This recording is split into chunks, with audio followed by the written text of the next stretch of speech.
I thought the worst was over until I saw her in my brother's arms.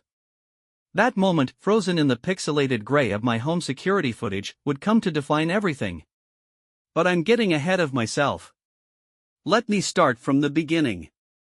My name is Marcus Reed. I'm 34 years old and a trauma surgeon at Memorial Central Hospital. People tell me I have steady hands, a calm demeanor even when everything around me is chaos. You're built for this work, my attending physician once told me during my residency. Some people crumble under pressure. You become more focused. What no one tells you about being the person who stays calm during a crisis is that sometimes you bring that same quietness home. Sometimes you forget to switch modes. Sometimes the person who saves everyone else forgets to check the vital signs of their own life. Eliza and I met during my second year of medical school. She was working at the university library, cataloging rare medical texts. I remember the first time I saw her, dark hair pulled back in a loose knot, wire-rimmed glasses, completely absorbed in her work. I checked out the same obscure anatomy book 3 times just to have an excuse to talk to her. You must really be fascinated by the lymphatic system, she said the third time, a hint of amusement in her voice. I'm more fascinated by the librarian, I replied, surprising myself with my boldness. She smiled, then a real smile that reached her eyes, and I was done for. We married after I finished medical school, right before my residency began. Everyone said it was crazy timing, that the first year of residency would destroy our new marriage. My brother Adrian was the only one who supported us without question. He threw us an engagement party at his downtown loft, invited all the right people, made a toast that had everyone laughing and crying at the same time. To my little brother, he'd said, raising his glass. The quiet genius of the Reed family. And to Eliza, the woman who somehow got him to talk. Adrian had always been the charismatic one. 2 years older than me, infinitely more confident. While I was hunched over textbooks, he was building his first startup.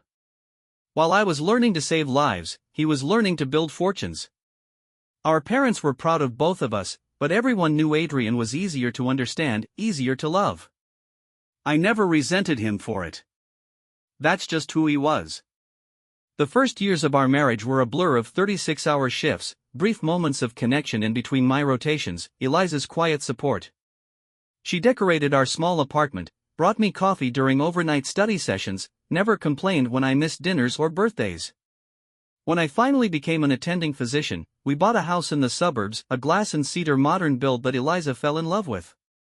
We can see the stars from our bedroom, she said, and I remember thinking how perfect that was for her. Eliza had always been looking for magic in ordinary things. What I didn't realize was how much of her I'd stopped seeing. Trauma surgery consumed me. I was good at it, really good, and the hospital kept pulling me into more complicated cases, more administrative responsibilities. I started traveling for emergency response training, sometimes weeks at a time. Eliza encouraged it all. This is your calling, she would say. You're meant to do this work. I thought we were solid. I thought we understood each other. I thought our quiet moments together were enough. I was wrong. Looking back, I can see the warning signs, though they seemed insignificant at the time. How Eliza started mentioning Adrian's name more frequently in conversation. How she became involved in a charity fundraiser he was sponsoring. How my brother started showing up at our house when I was working late shifts. Just checking on Eliza, he'd text me. Brought dinner since you're stuck at the hospital again. I was grateful. What kind of man gets suspicious when his own brother looks out for his wife? The changes in Eliza were subtle. A new perfume. More time spent on her appearance. A slight distance in her eyes when we talked about our days. I attributed it to the natural evolution of a marriage entering its 7th year. We were settling into ourselves, finding new interests. It seemed healthy, normal. Then came the burglaries in our neighborhood. 3 houses hit in 1 month. Nothing violent, just valuable items missing when the owners returned home. Our next-door neighbors installed security cameras. I did the same, setting up a system that would send footage to my phone. I didn't make a big announcement about it, just mentioned it to Eliza in passing. That's probably smart, she said, not looking up from her book. Though I doubt burglars would find much of interest here unless they need medical journals. I laughed and kissed the top of her head, breathing in the unfamiliar scent of her hair. Something floral and expensive. Not her usual. New shampoo? I asked. Adrian gave it to me, she said. A sample from one of his clients. A French brand. I nodded and left the room, a small knot forming in my stomach. Adrian owned a tech consulting firm. Why would he have samples of French shampoo? The question floated away as I was called into an emergency surgery that night. A multi-car pileup on the interstate. 6 critical patients, 3 operating rooms running simultaneously. I didn't make it home until nearly noon the next day, exhausted and emotionally drained after losing one of the drivers. Eliza wasn't home when I arrived. A text message said she was at a lunch meeting for her museum fundraiser. I collapsed into bed, too tired to even shower, and slept for 14 hours straight. The next morning, while Eliza was out for her run, I remembered to check the security footage from the days I'd been at the hospital. I wasn't really expecting to see anything. It had become a habit to scan through it quickly each morning, just to be safe. That's when I saw it. The timestamp showed 11:40 p.m., about an hour after I'd been called into surgery. Eliza walked out the front door, still fully dressed despite the late hour. She stood on the porch, arms wrapped around herself, clearly waiting for something. At 11:43, headlights swept across the front of the house. A familiar car pulled into our driveway. Adrian's Tesla. My brother stepped out, walked up to our front porch, and embraced my wife. Not the quick hug of a brother-in-law. Something lingering. Something intimate. They spoke for a moment, then Eliza nodded and went back inside. She emerged minutes later with an overnight bag. Adrian took it from her, his hand lingering on hers, then they both got into his car and drove away. The next segment of footage, timestamped 9:17 a.m., showed Eliza returning home alone, still carrying the same bag. I sat there, staring at my phone screen, a coldness spreading through my chest. I replayed the footage 3 times, looking for some innocent explanation. Maybe she'd needed to stay at a hotel near the hospital because of some emergency. Maybe Adrian had just given her a ride. But deep down, I knew. I checked our call history. No missed calls from Eliza that night. No emergency that would explain her sudden departure. I scrolled through her recent texts with my brother. Nothing incriminating, but a frequency that seemed odd. Daily check-ins. Inside jokes. Heart emojis. Still, I needed to be sure. The doctor in me needed more evidence before making a diagnosis. So I waited, said nothing, and watched more footage over the next few days. 3 nights later, I was scheduled for another overnight shift. I texted Eliza that I might be late coming home. Then I sat in my car a block away from our house and waited. At 10:15 p.m., Adrian's car pulled into our driveway. He didn't wait outside this time. He used a key when had she given him a key, and went inside. I felt sick. Physically, devastatingly sick. But I kept watching. 40 minutes later, I couldn't take it anymore. I started the car and drove to the hospital, where I buried myself in paperwork until my shift officially began. I performed 2 surgeries that night, my hands as steady as ever while my personal life crumbled around me. When I returned home the next morning, there was a wine glass in the dishwasher. Eliza doesn't drink wine alone. There was also a faint smell of cologne in our living room, Adrian's distinctive sandalwood scent. Adrian stopped by last night, Eliza mentioned casually over breakfast. He had some questions about the charity auction next month. I nodded, my face a mask of exhaustion that hid the turmoil beneath. That was nice of him, I said, the words tasting like ash in my mouth. Later that day, I checked the security footage again. This time, I saw Adrian and Eliza arriving together around 9 p.m. They walked to the front door, and before they entered, they shared a kiss. Not brotherly. Not friendly.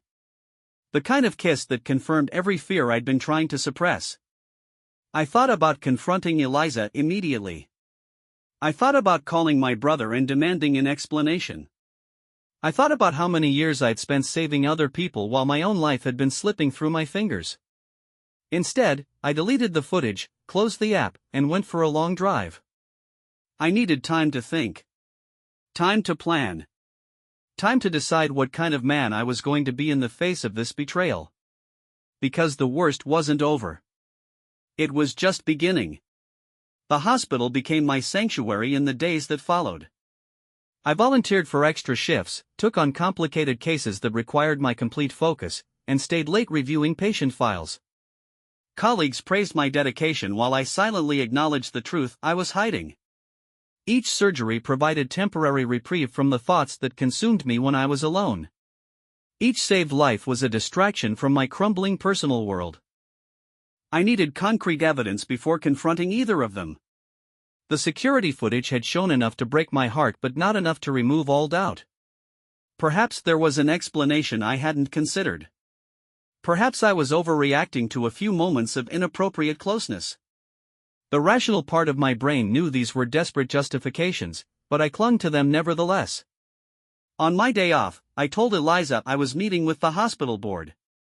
Instead, I parked outside Adrian's downtown office building and waited. At 12:30, I watched Eliza walk through the glass doors of the lobby. She looked radiant in a blue dress I'd never seen before, her hair falling in loose waves down her back.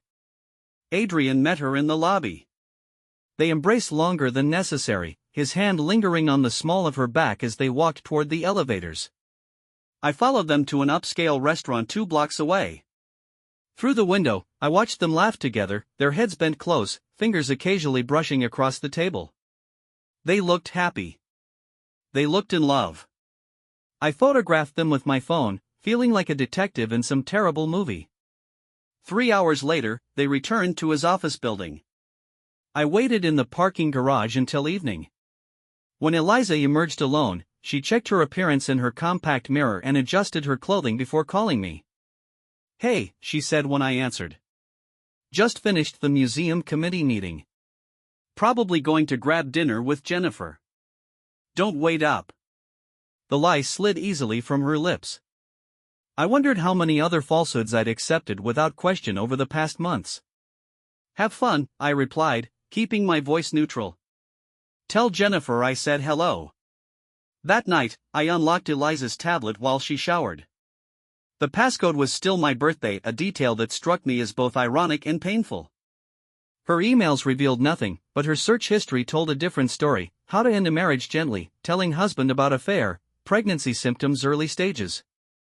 The last search stopped my breath completely. I stared at the screen, reading it repeatedly as though the words might rearrange themselves into something less devastating. Pregnancy. Eliza and I had discussed children but decided to wait until my career stabilized. We'd been careful. If she was pregnant now. I closed the tablet and returned it exactly as I'd found it. When Eliza emerged from the bathroom wrapped in a towel, I pretended to be engrossed in a medical journal. She slipped into bed beside me, keeping to her side, the distance between us measured in more than just inches. "Everything okay?" she asked, noticing my silence. "Just tired," I replied. "Difficult case today." She nodded, accepting the explanation without further inquiry. There was a time when she would have asked for details, when she would have listened to my concerns and frustrations. That intimacy had disappeared so gradually I hadn't even noticed its absence until now. The following week, I installed a voice-activated recording device in our living room. The decision felt like crossing a moral boundary, but I needed to hear the truth from their own lips. 2 days later, it captured exactly what I feared. Adrian's voice first: "We need to tell him. This isn't fair to anyone." Eliza, softer: "I know. I've been trying to find the right moment, but he's been so distant lately. Working constantly. That's always been his problem. He's there for everyone except the people who need him most. Don't make this his fault, Adrian. We made these choices. So when are you going to tell him about the baby?" Their voices continued, discussing timing, consequences, futures, while my world collapsed around their words. The baby. The choices. The betrayal layered upon betrayal. I retrieved the recording device that night after they'd left for some charity event. I transferred the audio file to my phone, then sat alone in our dark kitchen contemplating my next move. Everything was clear now. Everything was broken. Tomorrow, I decided, I would confront my brother first. Always the first step in any surgical crisis, isolate the primary source of damage before addressing the secondary complications. I would face Adrian alone, and then I would decide what remained of the life I thought we'd built.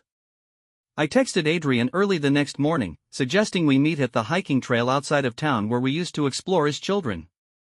He replied immediately with enthusiasm that now seemed suspicious. Had he been waiting for me to reach out? Did he think I wanted brotherly advice? The thought made my stomach tighten with disgust.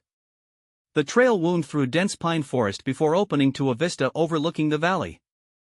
Our father had brought us here countless times, teaching us to identify bird calls and animal tracks. Adrian arrived wearing expensive hiking boots that looked barely broken in, while mine carried the wear of actual use. This small detail struck me as emblematic of our differences. He acquired the appearance of things while I lived their reality. It's been ages since we've done this, Adrian said, clapping me on the shoulder with manufactured camaraderie. Remember when Dad showed us how to use that compass and you got us lost anyway? I managed a tight smile. I remember Dad finding us because you couldn't stop complaining about the mosquitoes. We walked in silence for nearly 20 minutes, climbing steadily upward. Adrian filled the quiet with talk about his business ventures and the charity event he and Eliza were organizing. The casual inclusion of her name in his stories, as though he had every right to spend time with my wife, made my hands curl into fists inside my jacket pockets. Finally, we reached the clearing. The valley spread below us, the city visible in the distance, tiny and toy-like from this height. I sat on a flat boulder, and Adrian joined me, opening his water bottle. Adrian, I began, my voice steadier than I expected, I need to ask you something important, and I need the truth. His expression shifted subtly, a tightening around the eyes, a slight tilt of the head. Of course. What's going on? Are you having an affair with Eliza? The question hung between us. Adrian stared at me, his face cycling through surprise, guilt, and finally settling into a practiced concern. Marcus, where is this coming from? Have you been working too much again? I know things have been stressful at the hospital. Stop, I interrupted. I have evidence. I've seen you together. I have recordings. So please, after everything, at least give me the dignity of honesty. Adrian exhaled slowly, running a hand through his perfectly styled hair. It's complicated, he finally said, confirming everything without directly admitting anything. Complicated, I repeated. My wife and my brother betraying me is complicated. You weren't there for her, Adrian said, his voice taking on an edge of defensiveness. Do you know how many dinners she ate alone? How many events she attended by herself while you were saving strangers? She needed someone, and I was there. It wasn't planned, Marcus. It just happened. The prepared nature of his explanation told me he had rehearsed this conversation many times. You were just comforting my neglected wife out of concern. How noble of you. Adrian stood, pacing in front of me. It started as friendship. She confided in me about her loneliness. One thing led to another. We tried to fight it. We felt terrible about it. Not terrible enough to stop, I observed quietly. We were going to tell you, he continued. We've been talking about the right way to do it. Neither of us wanted to hurt you. I laughed without humor. That consideration touches me deeply. There's something else, Adrian said, stopping his pacing to face me directly. Eliza is pregnant. Though I had suspected this from Eliza's search history, hearing the confirmation felt like being submerged in ice water. And the child? Adrian looked away. We don't know. The timing, it could be either of us. I stood slowly, my body feeling simultaneously numb and hypersensitive. You were the one person I never thought I had to worry about. My own brother. Marcus, please understand. I understand perfectly, I interrupted. You saw something that was mine, and like everything else in your life, you decided you deserved to have it. Adrian reached for my arm, but I stepped back. What are you going to do? He asked, fear finally breaking through his composed facade. I looked at my brother, the person who had shared my childhood, my parents, my history, and felt a strange calm descend. I'm going to do what I always do, Adrian. I'm going to repair what can be repaired, remove what needs to be removed, and save what's worth saving. I turned and walked back down the trail alone, leaving him calling my name behind me. I drove aimlessly after leaving Adrian on the mountain, eventually finding myself parked outside the hospital where I had spent countless hours saving strangers while my own life unraveled. The irony wasn't lost on me. Inside those walls, I controlled chaos, made split-second decisions that determined whether someone lived or died. Yet in my personal life, I had been passive, unseeing, allowing catastrophe to develop unchecked. My phone buzzed repeatedly, messages from Adrian asking where I was, what I planned to do, whether we could talk further. I silenced it and entered the hospital through the staff entrance. Dr. Reynolds, the department head, spotted me crossing the lobby and approached with concern etched on his face. Marcus, you're not scheduled today. Everything all right? I nodded mechanically. Just needed some files from my office. Working on a research paper.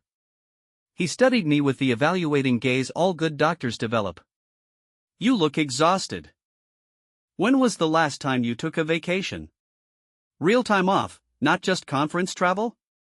The question struck me as absurdly trivial given what was collapsing around me. I'll check my calendar, I replied, moving toward the elevators. In my office, I closed the door and sat in darkness. The methodical surgeon in me began formulating a plan.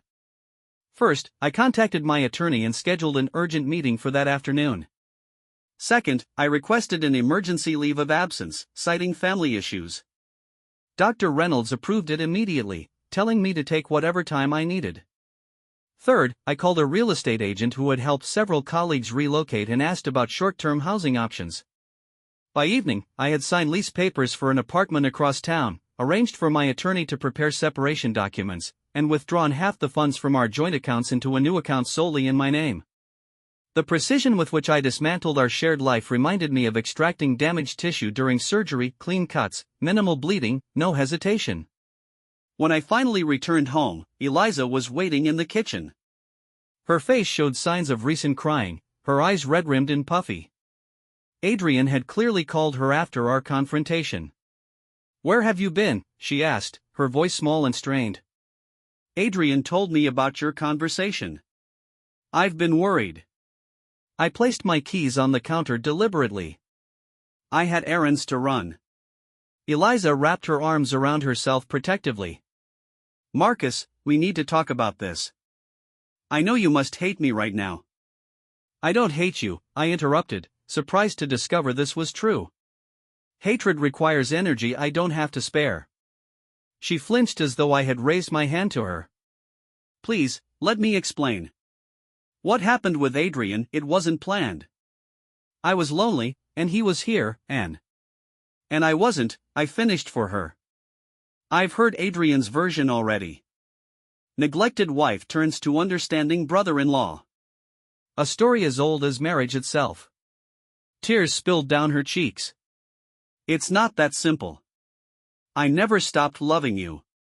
The statement hung between us, absurd in its audacity. Is that supposed to comfort me? That you loved me while sleeping with my brother? That you loved me while planning to leave me? That you loved me while carrying a child that might not be mine? Her hand moved instinctively to her stomach. How did you know about? I'm not a fool, Eliza. Not anymore. I removed an envelope from my jacket and placed it on the counter. These are separation papers. My attorney will contact you tomorrow with details. I've already moved most of my essential belongings to a new apartment.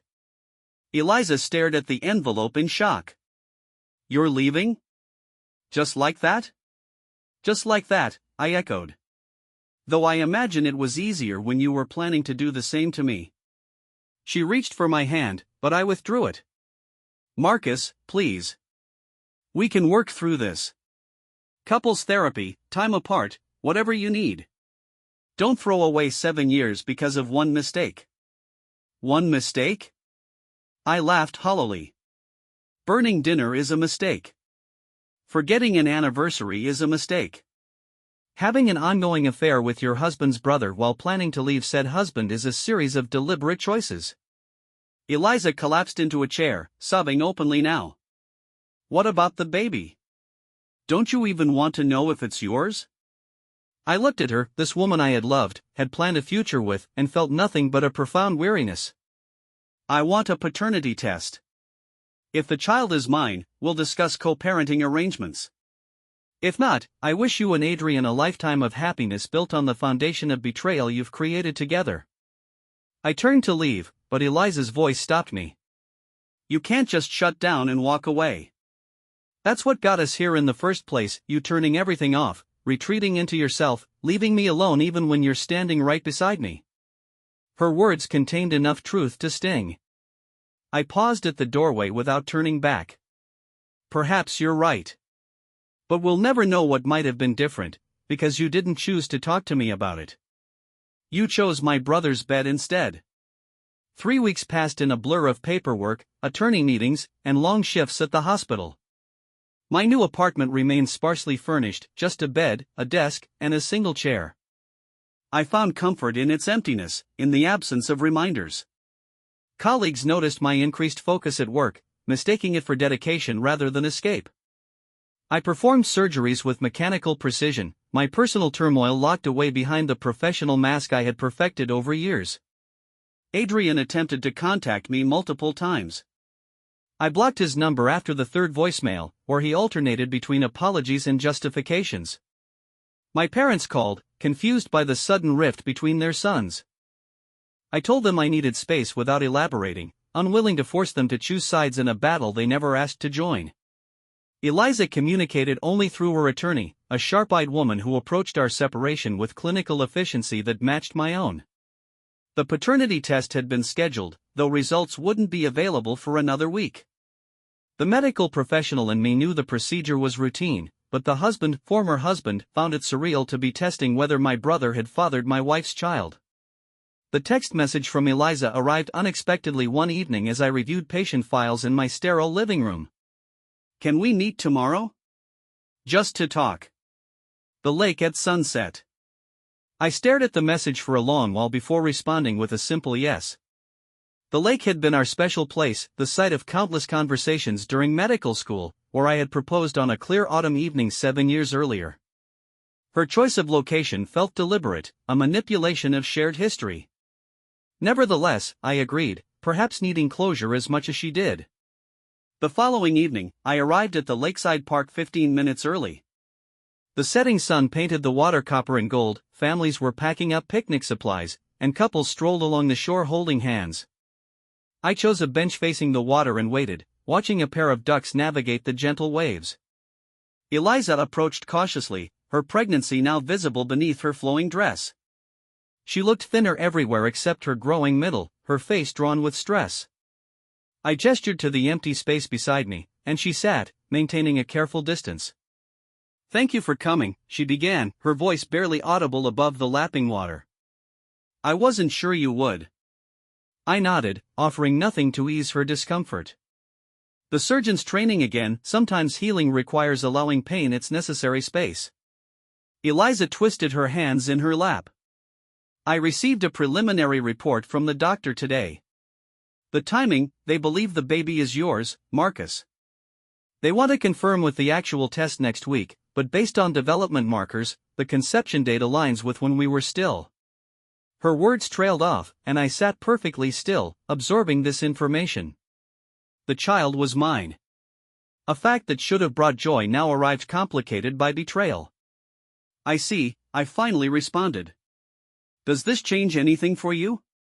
Eliza asked, hope threading through her question. I considered my answer carefully, watching a sailboat drift across the horizon. "It changes my responsibility to the child. It doesn't change what happened between us." Tears gathered in her eyes.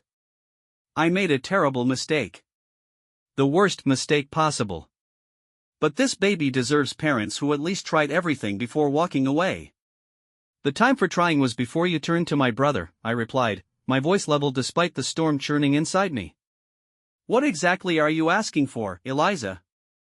She took a deep breath. A second chance. Not an immediate reconciliation, but counseling, perhaps. Time to rebuild trust. For us to remember what we meant to each other before everything fell apart. A family walked past us, a young child running ahead of his parents, squealing with delight as they called for him to slow down. I watched them until they disappeared around the curve of the shore. Why did you do it? Truly. Not the excuses or justifications, but the real reason. Eliza closed her eyes, tears slipping down her cheeks. Because I was terrified of disappearing. Each year, you retreated further into your work, and I retreated further into my loneliness. Adrian noticed me when you looked through me. He listened when you were silent. I felt myself vanishing from your life, becoming a ghost in our home. Her honesty struck me with unexpected force. I never stopped loving you, I admitted quietly. I know, she whispered. That almost made it worse. You loved me but couldn't see me falling apart. We sat in silence as the last golden light faded from the lake. Dusk settled around us, transforming the water to deep blue, then to black. The choices before me stretched out like the darkening surface, opaque, deep, unknowable. I need time, I finally said, standing from the bench. The results of the paternity test. Space to think without your voice in my head. Eliza nodded, remaining seated. I understand. Whatever you decide, I want you to know I'm sorry. Not just for the affair, but for not fighting for us sooner. For not making you see me before I looked elsewhere. The official paternity results arrived on a Tuesday morning. I opened the envelope in my office at the hospital, the clinical setting appropriate for such a clinical document. The medical terminology confirmed what Eliza had already told me, the child was mine. I placed the paper in my desk drawer and continued my rounds, externally unchanged while internally rearranging everything I thought I knew about my future. That evening, I received an invitation to my parents' anniversary dinner. They had been married 40 years, an achievement that seemed almost mythical from my current vantage point. I considered declining but ultimately decided to attend. Some wounds needed air to heal properly. I arrived at the restaurant to find my parents already seated at a table for four. The empty chair across from me remained a silent accusation throughout appetizers. My mother asked careful questions about my new apartment while my father discussed hospital politics.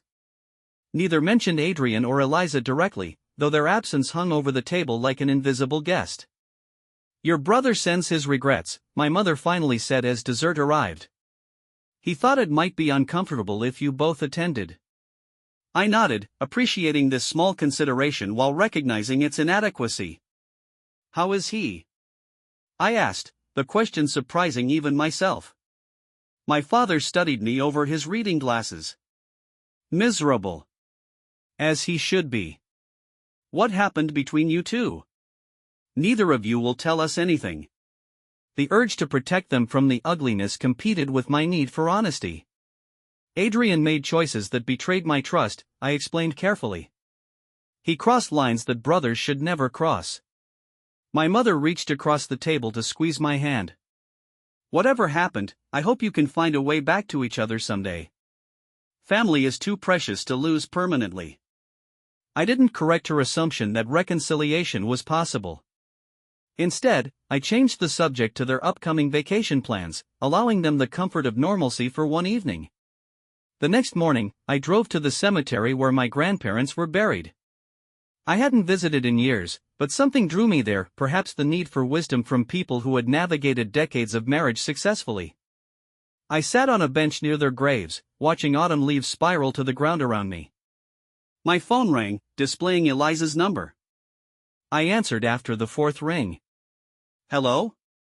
The real estate agent called, she said without preamble. There's an offer on the house. Above asking price. We need to decide whether to accept. The house, our glass house with its views of stars and city lights. The home where I had felt most secure until security cameras showed me the truth. Accept it, I replied. Neither of us should live there now. Silence stretched between us. Where will you go? She finally asked. I've been offered a position with Doctors Without Borders. 3 months in Ethiopia establishing a trauma center. I'm considering accepting. Her sharp intake of breath carried clearly through the connection.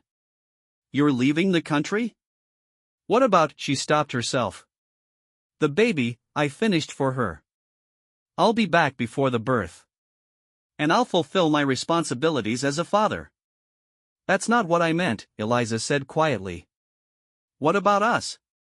Where do we stand? The cemetery stretched around me, generations of lives and relationships reaching their natural conclusions. I don't know yet, I answered honestly. I need distance to figure that out. When we ended the call, I remained on the bench, considering my options. The offer from Doctors Without Borders had arrived unexpectedly. A former colleague remembered my interest in international medicine. The timing seemed almost providential, offering space and purpose when I needed both desperately. 2 weeks later, after finalizing the house sale and arranging a leave of absence from the hospital, I met Eliza at a quiet cafe downtown. She wore a loose sweater that accentuated her growing belly, her hair pulled back in a simple ponytail that reminded me of when we first met. I leave tomorrow, I told her after our initial awkward greetings. I wanted to give you this before I go. I slid an envelope across the table. Eliza opened it cautiously. Inside was a check for half the proceeds from our house sale, along with a second document, a temporary agreement for shared custody of our child once born. You've thought of everything, she said, studying the papers. I nodded. I've also arranged for a monthly stipend to help with expenses. My attorney has the details. Eliza pushed the papers aside. And what about Adrian? The question I had been expecting. I can't forgive him yet. Maybe never. But I won't prevent him from being in your life if that's what you both want. It's not, she replied quickly. We ended things completely the day you confronted him. It was a mistake from the beginning. I absorbed this information without visible reaction. My flight leaves at 7 tomorrow morning. I'll call when I can, but connection might be sporadic. Eliza reached across the table, her fingers stopping just short of mine. When you come back, will you at least consider counseling? Not promising anything, just considering? I looked at her, this woman who had been my partner, my betrayer, and now the mother of my child. The anger remained, but something else had joined it, a quiet recognition that healing might eventually be possible, though the path remained unclear. I'll consider it, I promised. 3 months of perspective might be what we both need. As I walked away from the cafe, the weight I had carried since seeing that security footage felt marginally lighter. Some betrayals cut you in half, forcing you to rebuild from fragments. Others revealed parts of yourself that needed examination, my emotional distance, my inability to see what was happening in my own home. Whatever came next, I knew I would face it with clearer vision than before, whether that led to reconciliation or to a new life entirely my own.